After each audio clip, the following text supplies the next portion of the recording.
Welcome to the Plant a Trillion Trees podcast. I'm Eva Monheim. And I'm Hal Rosner.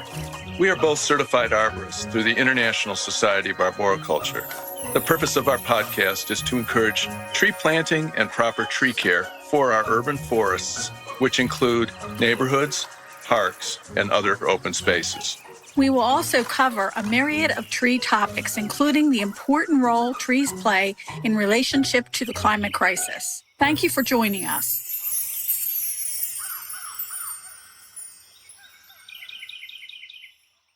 We'd like to thank our sponsor, Monheim Microphones.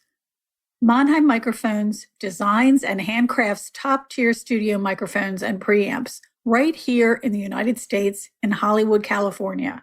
Their incredible line of innovative microphones and designs are used around the world by everyone from podcasters to top-charting record producers and singers. They recently released their new royalty microphone, Monheim Microphones' Unparalleled Excellence, monheimmicrophones.com.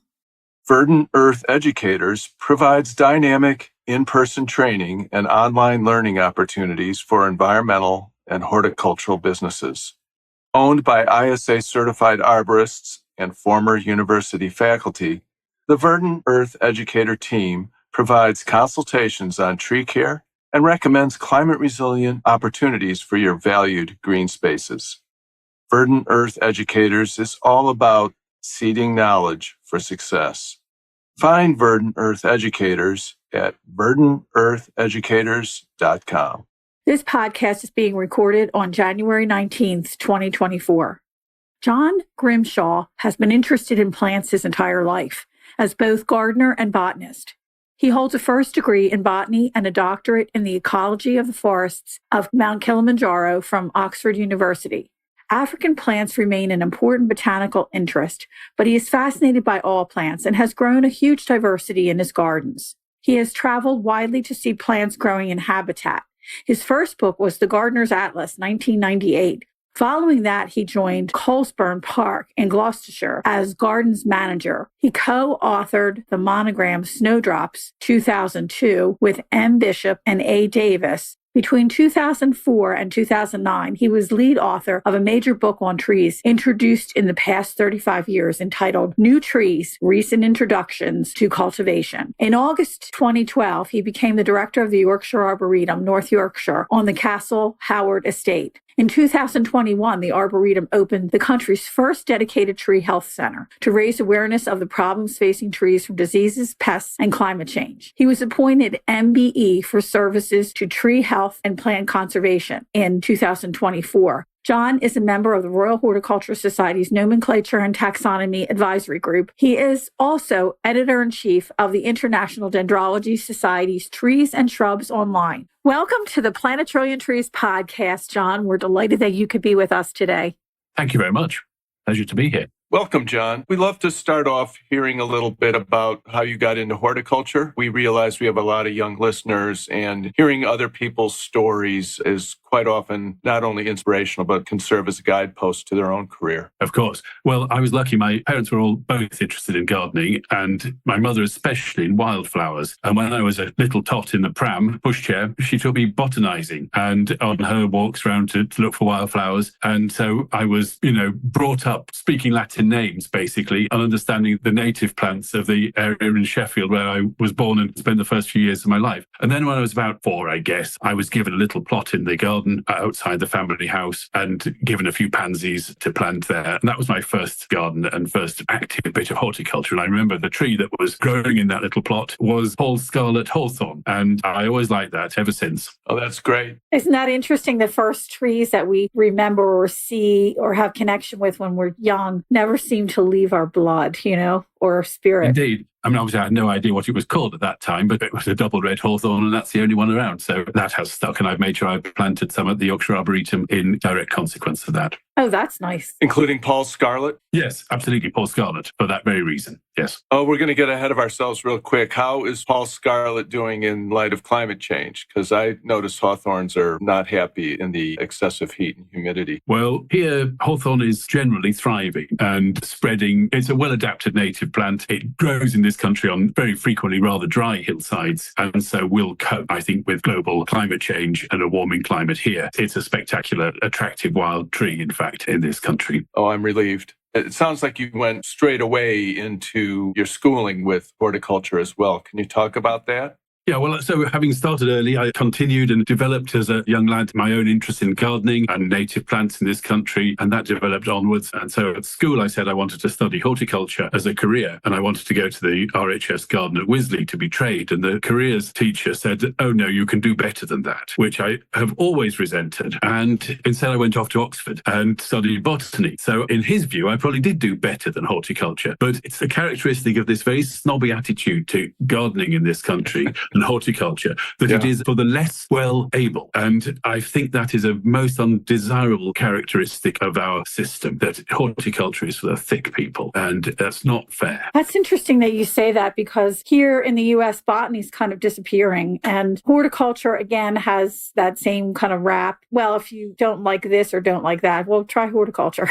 It's like, I mean, nowadays we cannot study a pure degree in botany in this country. That's right. Which is a terrible shame. I studied botany at Oxford, but one of the last few years to do that, and it's now no longer possible anywhere. Horticulture is, I think, extinct in university terms in this country, effectively. And I'm actually always very much more impressed when I go to the States to see how many really quite bright young kids are in horticulture and how vibrant some of the programs are in the Arboretum, the botanic gardens, the colleges around the place, actually encouraging a proper academic look at horticulture with bright young people. And I think that's fantastic. It's certainly not the case here. We have a major problem ahead. Well, here in the Philadelphia region, a lot of people don't know this, but up until about the 1970s, before the first oil embargo, we were the epicenter for greenhouse production in the world. So the people here were very entrenched in that profession. And then all of a sudden, the ground got sold and houses were built, and you don't see a greenhouse anywhere anymore. No. A greenhouse every half mile.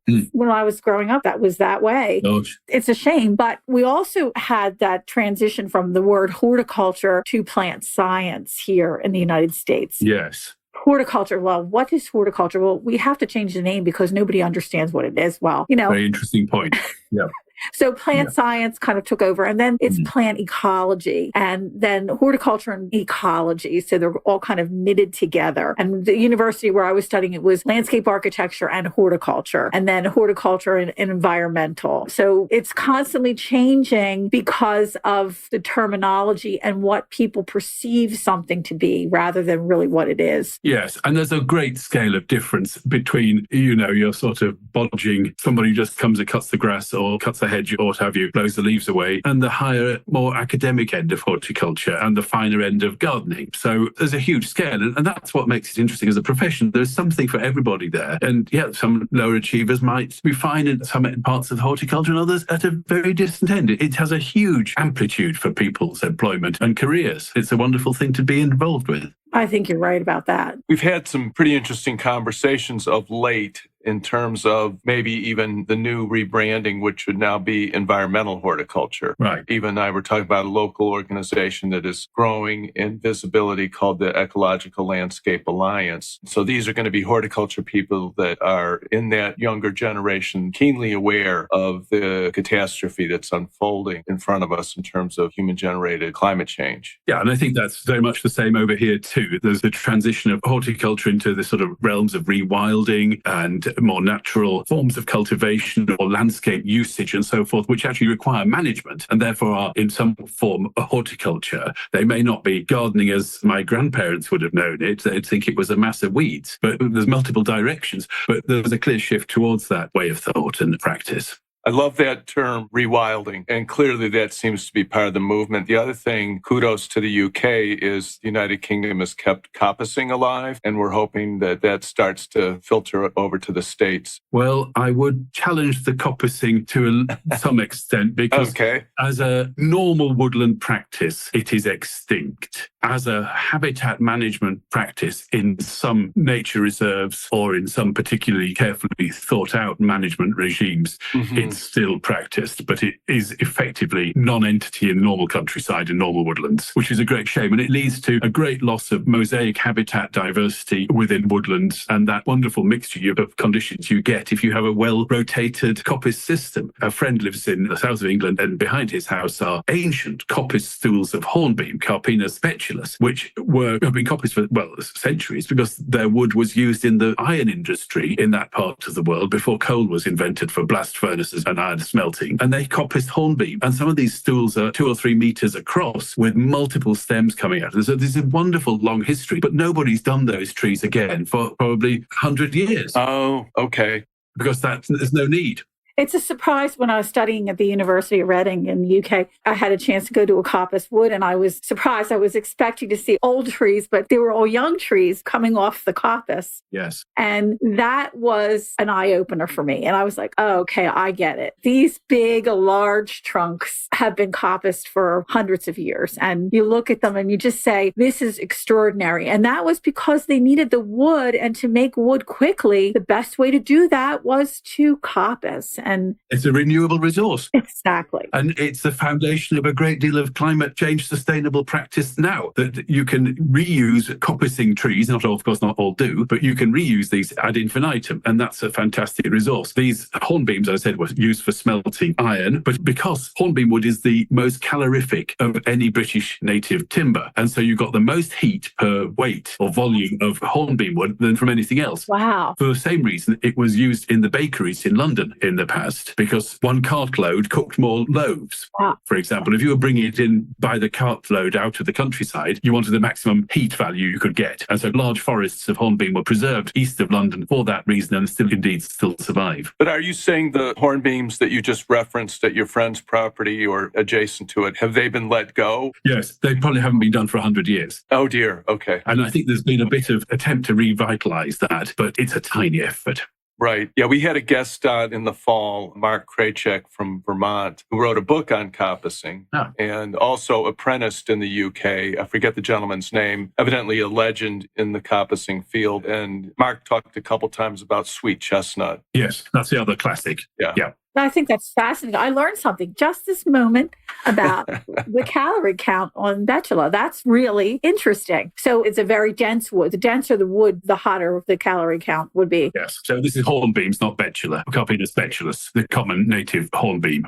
Carpinus, yeah. And I was thinking also hickory here would be one of our... Hickory will be doing just exactly the same. Right. Highly dense, highly calorific value wood, yes. Yeah. Well, you wear a lot of different hats in horticulture. And tell us about the various hats that you wear. You're a writer, but you also are the director and curator at the Yorkshire Arboretum. Yes. So my career has been quite diverse in its way. Started off in academic botany, studying African forest ecology, and then moved into commercial horticulture in the Netherlands. Then I managed a private garden in the Cotswolds in Gloucestershire, where we mostly cultivated galanthus, snowdrops. At the same time, I co-authored a significant book on trees called New Trees, which documented all recently introduced tree species for the past 40 years or so. And that really got me into the tree world. And then I got this job at the Yorkshire Arboretum as director. It's a 120-acre site here in North Yorkshire, adjacent to the famous Castle Howard stately home. And it's a fine collection of good, hardy, woody plants. And we've been working at that to develop and expand the collection and so forth, and make the site attractive and so forth. I've been there now since 2012, so it's 11 plus years of work there. And we've done a lot to improve the site physically, but also add to it in terms of features, including creating our new tree health centre, which is there to promote and inform people about the risks of diseases and pathogens and pests for trees, but also climate change, of course, being a major, possibly the major factor in long-term tree health and what I call ensuring that we have a vibrant, healthy treescape for the future. It's not all about disease. We've just got to be really sensible and practical about what we plant, how we plant it, and where we plant it. So those are centre aims beyond just the pathological in our tree health centre. We've introduced an enclosure for our native red squirrel species, which has been driven to extinction in most of England by your wretched native grey squirrel. Somebody intelligently introduced that to this country in the 19th century. So we have a little breeding population of them now, which is educational for visitors, highly delightful to watch and be engaged with these animals. They're extremely friendly and has, again, helped to put ourselves on the map and given people something to visit for. So that's what we do at the Arboretum. Yeah, I was going to ask you, when you first came to the Arboretum, I'm really curious as to how you approached the first things you were going to do for the Arboretum, because to me, I'd really like to get into your mind and find out how you set out your path to select and do what you're doing today from back then. Well, it was interesting. I was the first director to be appointed, and previously the place had muddled along with a series of people trying to do different things under the same organisation, and there was no central leader for the thing. So I had to tackle both the office side of things as well as the outdoor stuff. Well, my interest is really the outdoor thing. I went there to grow trees, and I spend 85% of my time at least in the office dealing with fundraising or admin or all the usual things that arise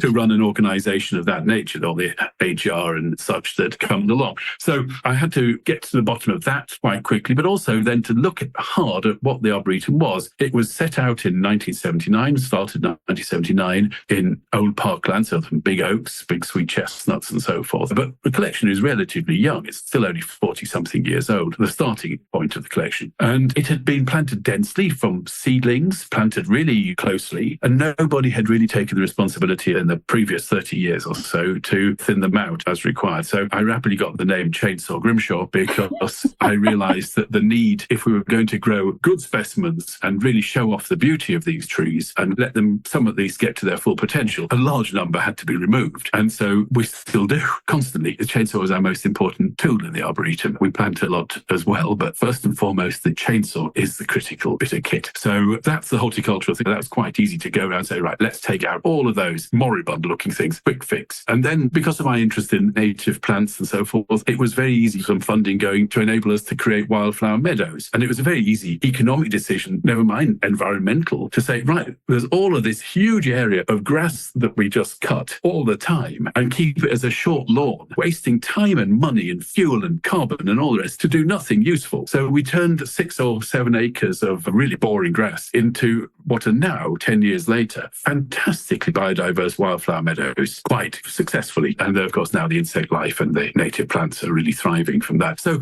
those are quite easy changes to make. And that has had a huge impact on how the place looks and is responded to by people. It's quite difficult with an arboretum like this, where you have a legacy situation that you have to make the best of. It was a gentleman's parkland arboretum from the Castle Howard estate. They never expected it to have to make any money and that the estate would keep it going. Well, that's not possible these days. A large site like that needs funding. It was turned over to a trust, a charitable trust, in the late 1990s. And the trust has to find its own way of keeping it afloat. So we have to make it commercial as best we can. So we have our admissions and memberships and cafe and all the usual ways of sponsored trees and this and that fundraising to make it a viable entity to just keep the trees going. We want to constantly expand our education and a scientific approach. The Tree Health Centre is one evidence of that line of thought. So we're trying to build a sustainable foundation. It's very challenging to make a place like this sustainable when there is no significant endowment. And the donor regime in this country is not the same as in the US. And so we don't have that wonderful pool of generous donors that so many similar places would have stateside. So we're constantly struggling and we can only do so much. So first thing to me is to make sure the place is attractive to get the visitors in and give them something really to enjoy and come back for, and then build on our educational and scientific achievements from there on. That's a really good overview. Thank you. Yeah, and with the meadows, we so appreciate, this is again another thing that's coming up in our conversations with various guests, is the conversions of mediocre stands of turf over to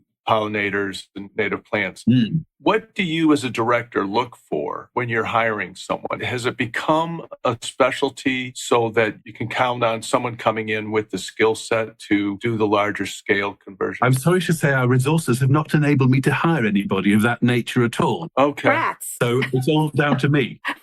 I am director and curator, and I do the curating in the 15% of the time I'm not directing, if you see what I mean. And so luckily I have that knowledge and skill. And I literally have only 2 members of staff to look after the whole 120 acres. But we have a fantastic team of volunteers who step in and do an enormous amount of work for us. But ultimately, the creative and horticultural control comes through me. I think that's really interesting that you started out as a small child, having your mother show you wildflowers, learning the Latin names, and you've come full circle and being able to use that information with what you're doing today. And that, to It's me, fantastic. is a miracle. That's the miracle that happens in the full circle of life. I just think it's just great. Yeah, well, I'm very happy I've had that background in British native plants as well as all the exotics. Right. And I think you can't really separate the two. And the idea of having a garden which had no native plants in it, to me, is complete anathema. Yeah, you miss the sense of context of where you are located. It's almost like you're living in a place that doesn't have a context to everything else around it if you don't have the native plants within the context of the space. Yes.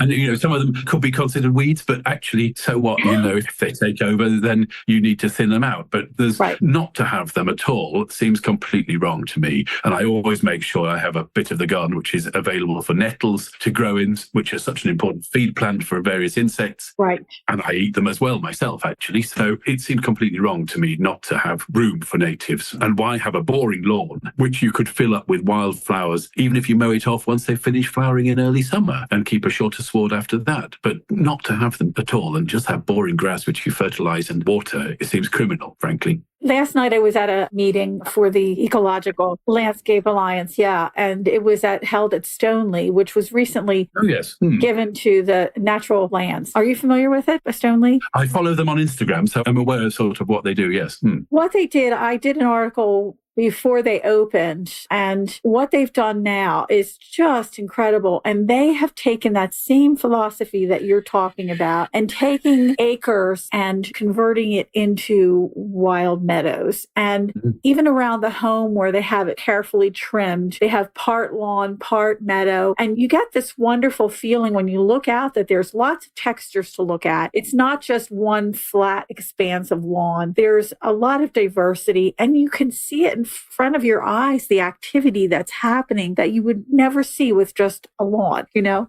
absolutely. It's a complete game changer just to relax your gardening and not be worried about a weed here or there or a bit of shaggy lawn or something. It's actually all a plus to my mind. And you don't have to give up good gardening to do so. I mean, I have a garden here. I'm looking out at it now as I speak, and it's seriously rich in exotic plants that I am cultivating as a proper garden, and I expect it to look interesting from now onwards when the snowdrops are coming up till it hard frost in November. There will be a constant succession of plants flowering or doing their thing. And that means habitat diversity, and that means increased biodiversity. And so in some of these places, humming with insects, whereas the field immediately adjacent is grazed down to a lawn level by bloody sheep, which I can see as well as I look out. And then the farm will come and spray off any broadleaf plant that tries to show its leaf. And so this garden full of exotics and so forth is actually the haven of biodiversity that is absent from the vast and what many people think is a beautiful piece of countryside outside.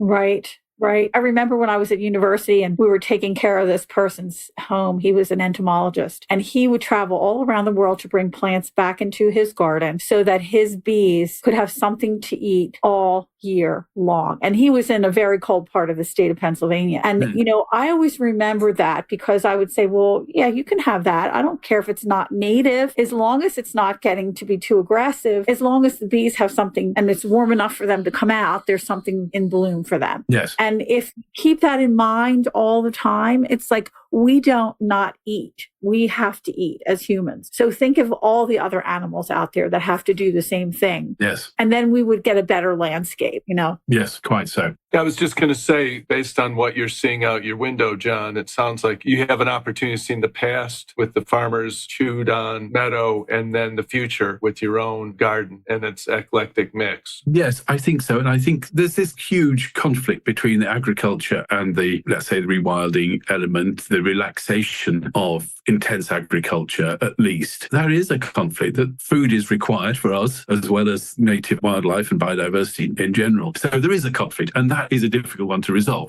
We've got a large population, we've got to feed it somehow. And so inevitably we can't completely give up on industrial agriculture. But some fields here are impossible. You could never plough them, and they're grazed by sheep. Why not stop weed killing over them? Just let native plants grow. The sheep will enjoy that. If they don't like it, they won't eat it, and it'll be infinitely better. There's absolutely no need to completely zap everything all the time, which these somewhat, the less advanced, less thoughtful farmers might do, for example.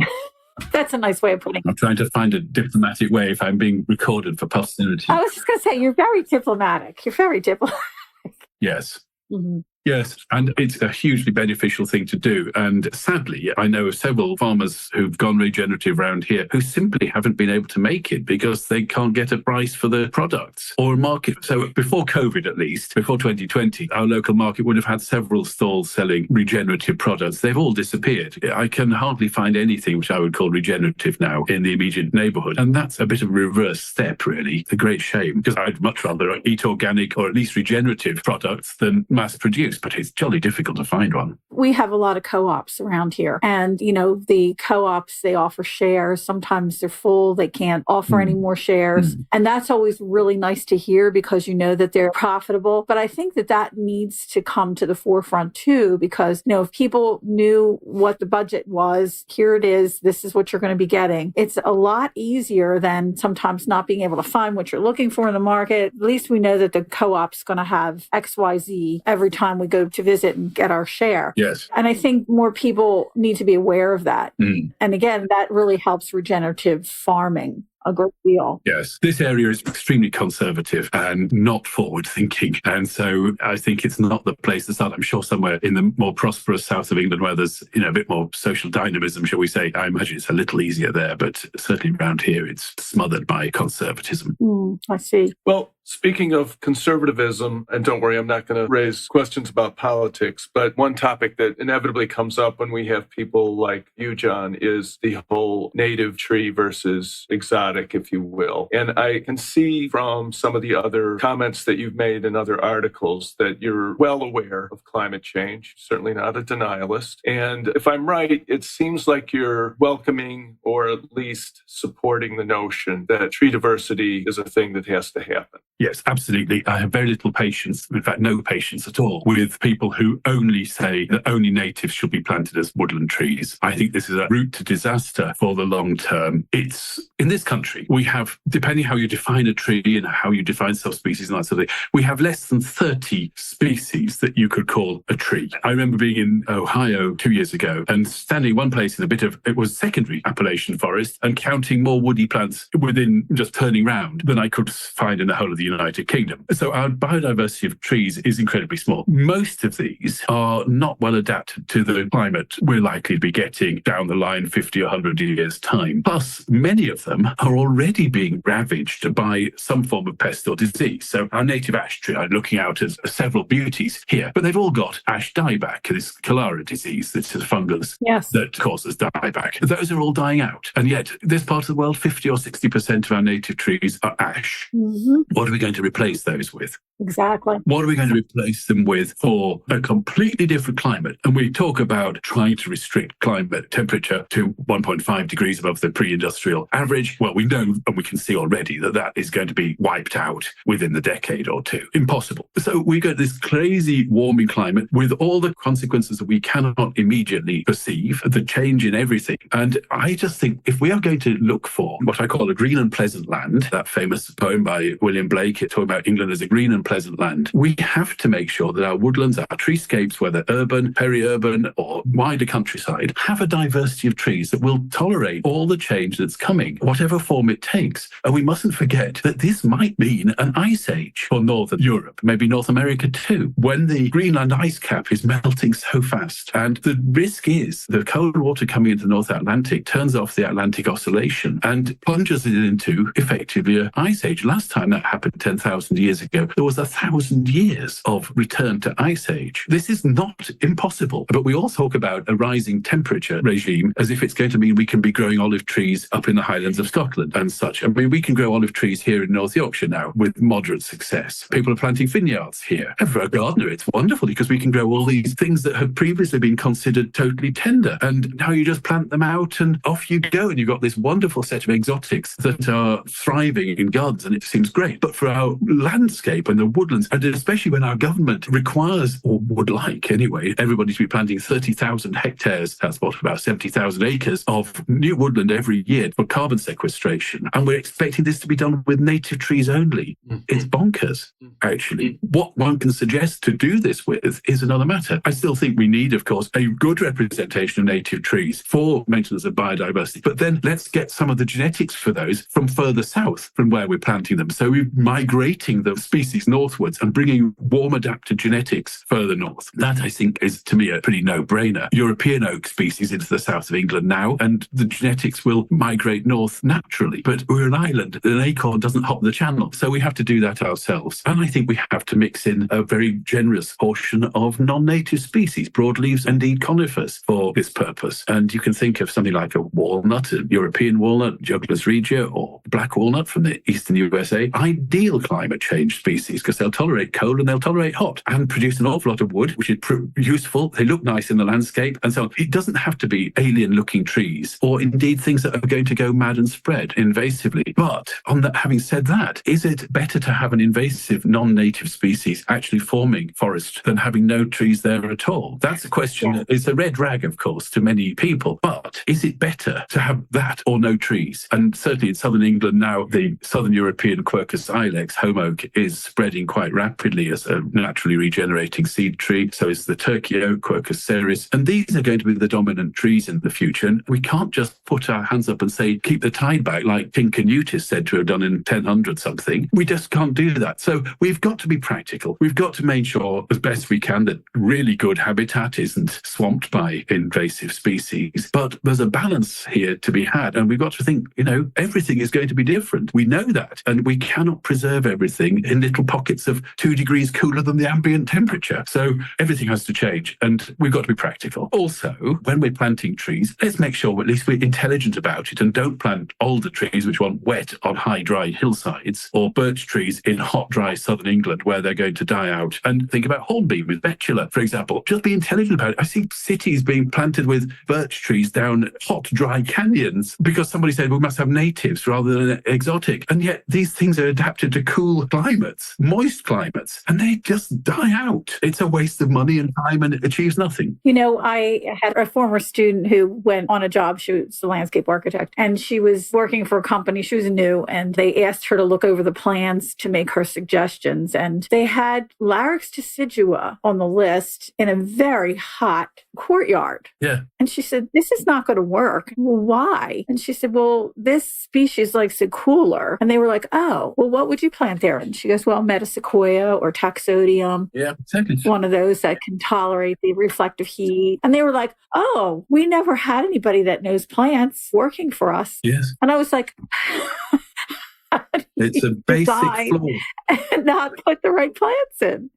Right plant, right place has never been more important. And we've all known that for decades. That's a sensible thing to do if you're a gardener. But it just doesn't seem to get through to a lot of people. And without intelligent planting, all this supposed woodland planting here is not going to be very successful at all. And nobody then thinks, well, actually, let's pay to put a deer fence around it or keep the rabbits out or water the trees once you put them in. As you see so many of these community schemes plant the things badly probably to begin with and then never water them. Yes. So current hot, dry summers, 2 years ago, 22, there were widespread reports of it. For mass planting, 95% of the trees were dead by the autumn because nobody watered them. Yeah. Waste of time. But a statistic, we planted 10 million trees. Yeah, when you were talking about your red squirrels, they are so cute. I was looking on your website and I thought to myself, when you were talking about the walnut, different types of walnuts, the squirrels around here are just so good at replanting walnuts and hickories. And, yes. If your squirrel was in greater number. And now I know why you're where you are, because you have these wonderful ideas. Protecting that squirrel is also going to help these plants to move if you get greater numbers of them. Well, it has to be said the grey squirrel does the same too here. So in that sense, we've had one species replaced by another one which does the same ecological function. But yeah, my other view is, why do we need to plant any trees at all? Because actually, if you just leave nature to do it, you'll get much more interesting woodlands sown by birds or squirrels or whatever blown in. And you'll get a much more interesting, diverse bit of woodland than if you plant them in serried rows with 1.5 metre spacing. Exactly. But that view doesn't seem terribly popular. We interviewed a gentleman from the West Coast. Is David Tushler, was it? Yes. I think it was David Devil Tushler. Mountain. Yeah, Devil Mountain. And he was talking about moving the oaks from the south to the north. What we classify here as assisted migration, and we're talking about all the time. Yes. Because we have a lot of greater land mass that we can actually have that happen. But you need to have some assistance because there's certain animals that used to be able to do it, or the roadways are there and they can't migrate. So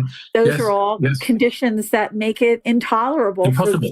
Move. Yeah, exactly. And I always think that, the world can cope perfectly well with a 2-degree rise in temperature. It happened after the last ice age within a very short period of time, many more times, 7 degrees or whatever it was, rapid change in 1,000 years or so, really quick change. And everything was able to migrate north or south as the glaciations changed. We can't do that now. Native plants and animals can't do that because humans are in the way. And the climate change really matters. Well, it's caused by us, but it only really matters to us because we're actually the ones who are going to suffer most from it in so many ways. Oh, I think you're right about that. You're totally on the money on that one. Yeah, to your point, and actually I think it was The Guardian, at least for me, that first started breaking the stories about mass death of newly planted trees. Yes. Yeah. The flip side of that, we've touched on a couple of the, open-ended, optimistic potential and outcomes is, along with right tree, right location. I do see it creating a mass of green jobs to have a workforce that can be out watering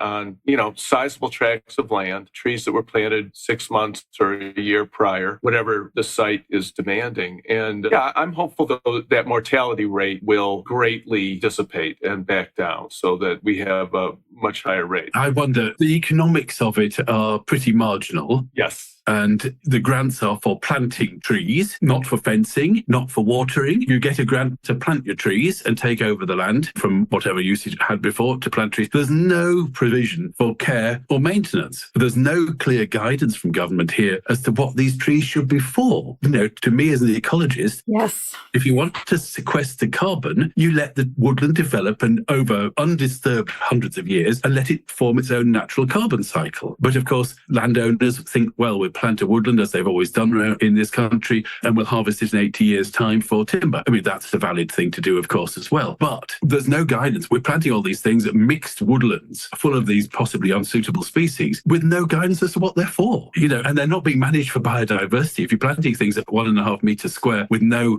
arable land or former grassland with no native species in it, woodland plants aren't going to appear in there for hundreds of years. So if you want to make a wood with rich native diversity, you've got to put it there to begin with. Yeah. A lot of lack of thought, really. Yeah, it makes me think about the model that tree companies and landscapers use is, we're going to plant this tree for you and we will guarantee it. But built into the price is you're going to see us on the property later this year or 1 or 2 years subsequent. Yeah, and that I don't think is built into the model here. Yeah. Hence the idea of putting a fence around a bit of ground and letting the trees come in by themselves and do the job cheaply, simply and well. We have The Little Tiny Forest, which took our audience by storm, the book by Hannah Lewis. And, they're doing these little parcels and just densely packing the plants in there, understory, mid-story, upper story. And they're growing very quickly so that, you have in 10 years a 50-year forest and in 20 years a 100-year forest. And that makes a lot of sense to me because you can keep track of it. Children are learning from it.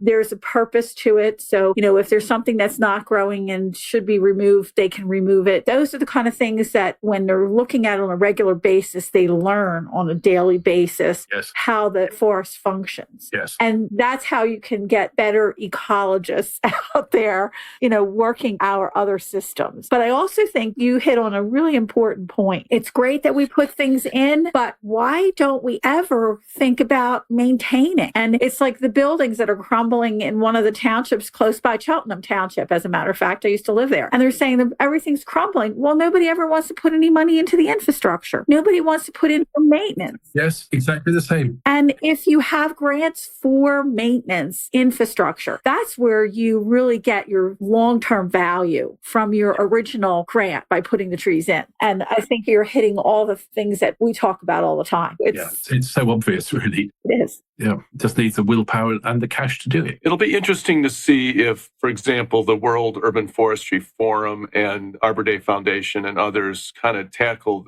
this question that we're talking about. I don't think the maintenance aspect is going to be that difficult, even from the funding standpoint, because if I have it right, corporations like to write their big checks to the organizations that do the large scale fundings internationally and otherwise. And so the maintenance end of it might be comparable to that initial planting cost, or it might even be, 30% less. But to know that you're writing a check for a forest that's going to succeed versus one that's going to be dead and dying in a year. Maybe this is just the arborist in me, but I think it's something that can be, rationally presented and sold. I think it also depends on whether it's sort of imposed, and if it's just because the government wants to fill up some land with 30,000 hectares of trees a year, or whether it's a landowner who actually perceives that there is a long-term value in this plot of land and that there will be a return for the estate owner down the line. We're in this country, large tracts of the country are privately owned by large landowners, sometimes for hundreds of years, and they've had the habit of planting woodlands as a long-term investment for long-term heirs down the line. I'm living on a 3,000-acre estate. The Castlehouse estate is 8,800 acres. All have got large forestry holdings, and they're managed by professionals who are tasked with generating a yield from them. And therefore, you make it worthwhile. It's worthwhile investing in maintenance. If you're just stuffing trees in to fit a government target with no clear directive or purpose for them, why bother? And there's nobody there to pay out of the public purse to send somebody to thin or brush up or whatever you need to do to maintain a productive useful bit of woodland. Yeah. Wow. We covered a lot today, but we didn't even touch on your experience in Africa. No. We have to have you back. Or indeed in Trees and Shrubs Online, which is the other big thing. So anyway, what do you want to know about Africa? What do you dream about, John, in terms of the trees you saw there? Yeah.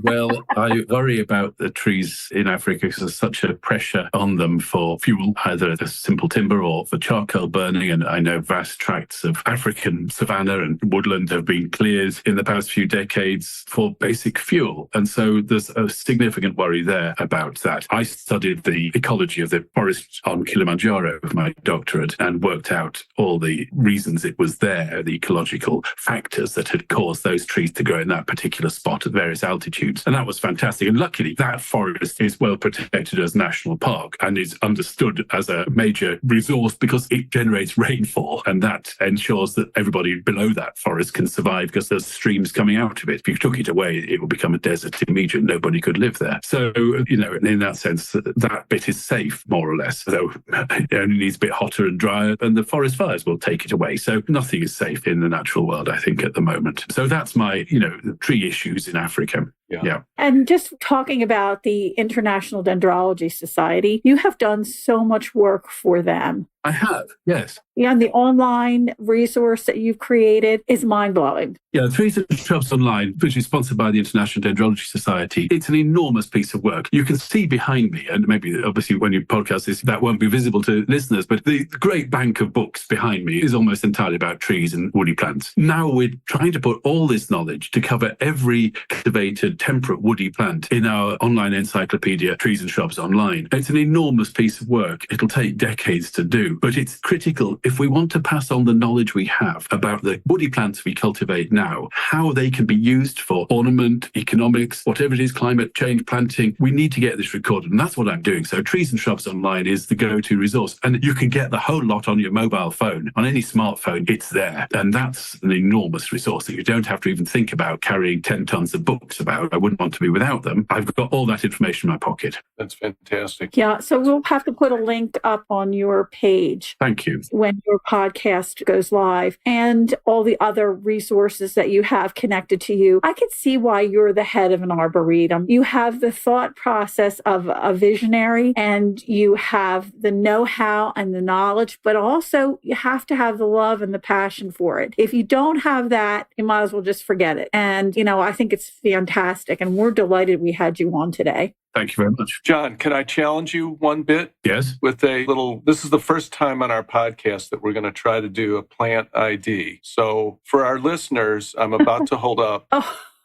something that's been called, Eva's already been involved, misidentified as an acorn or a hazelnut. It is, in fact, a chestnut. Yeah. Because I've roasted a few dozen of them very successfully, may I add. It's about 20 millimeters across. What chestnut grows to this size? Do you have any idea? We are flummoxed. Can you tell me where it came from? The Vietnamese grocery in South Philadelphia.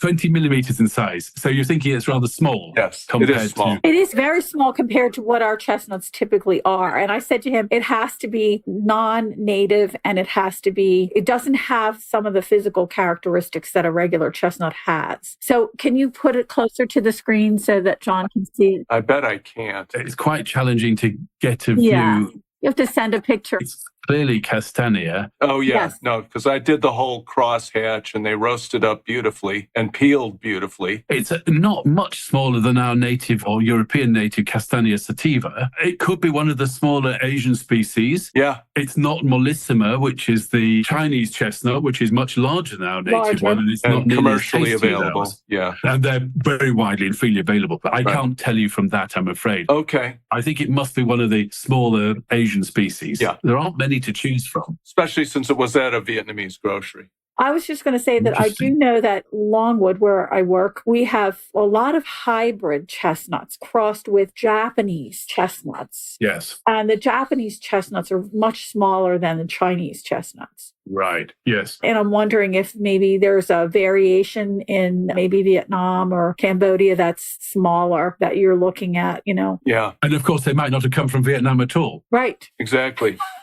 Because look, he got them at the Asian market here.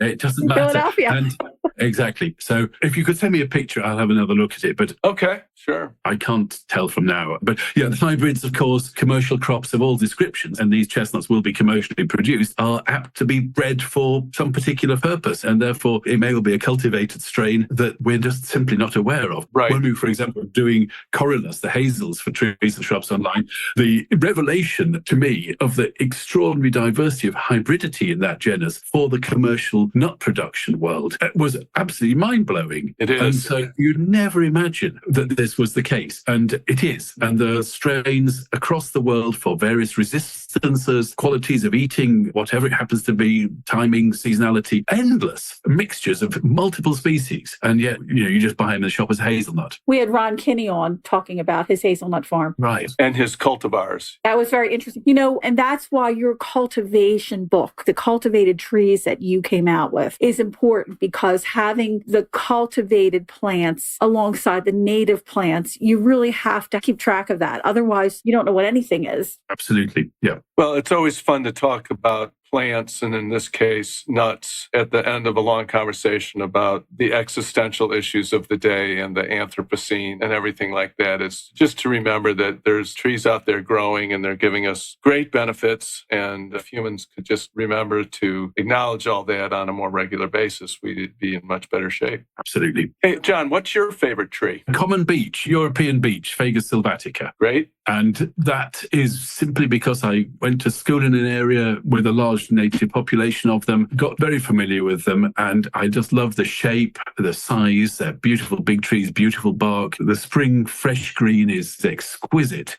The autumn colours of bronze and gold are fantastic. They're just lovely, handsome trees. And it's one of my great regrets that this is one of the species as a British native that is going to suffer very badly from climate change. It's shallow rooted, it is not drought resistant, and every time we have a hot summer, I can see them around here dying off. The older ones just simply can't cope. And this is going to be a species that really suffers from climate change in the next few decades. But you are recommending another Phagus, right? And then I would say plant the Turkish species or Balkan species, Phagus orientalis, which is adapted to a hot summer from being much further south in a dry part of Europe. Mm-hmm. And ecologically almost identical, I'm sure nutritionally almost identical to anything that lives on it. And let's just bring that in and get that established so that we have a continuity of an ecological equivalent in our landscape and woods. Wow. Thank you so much for coming on to the podcast. I know that our listeners are going to love this episode. So much information. It's, again, another masterclass. We always feel like we're sitting in a class learning from our esteemed guest. So thank you. Thank you too. Thank you. Bye. Bye.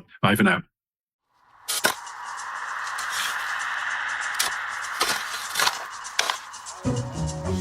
The Plant a Trillion Trees podcast is edited by Andromedan Recordings in Hollywood, California.